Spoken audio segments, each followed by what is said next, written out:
sa lupa, ah. Bakit pabalik ng balik si Jezebel sa lupa? Mukhang iisa lang ang ibig sabihin nito. Tila nauulit ang kwento ni Licia sa anak niya. Tila mukhang umiibig si Jezebel sa isang tagalupa.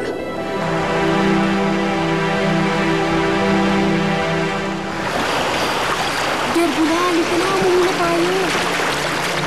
Sandali lang. Nandito na rin naman tayo.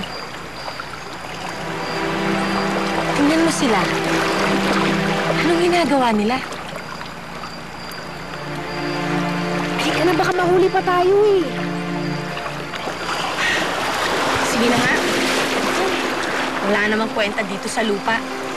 Alam mo, mas maganda pa rin talaga sa kaharian ng ina.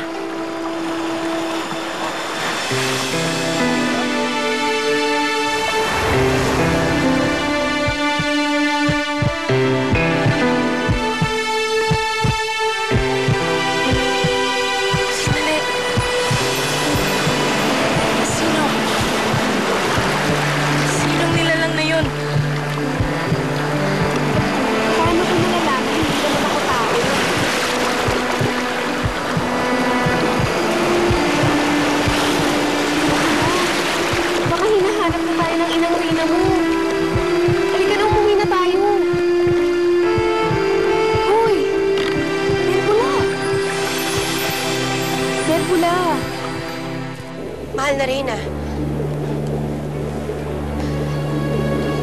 Anong may paglilingkod ko sa inyo? Gulat na gulat ka atang makita ko, Banak. Tila walang nagbago sa tirahan mo. Ano bang kailangan niyo, mahal na Reyna? Iniisa-isa ko kasi ang tahanan ng aking nasasakupan. Gusto kong malaman kung sino yung pumapanik. Nasaan ang ampon mo? May pinuntahan lang siya. Hindi kaya siya ang pumapanik sa lupa? Pinagbibintangan niyo ba si Jezebel? Hindi ko gusto ang tono ng boses mo, Banak. Baka nakakalimutan mo, ako pa rin ang Reyna.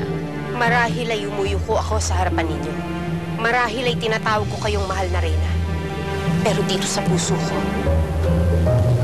alam ko hindi ikaw ang tunay na Reyna. Dahil nag-iisa lang ang Reyna para sa akin. Hindi kita papatulan ngayon, Banak.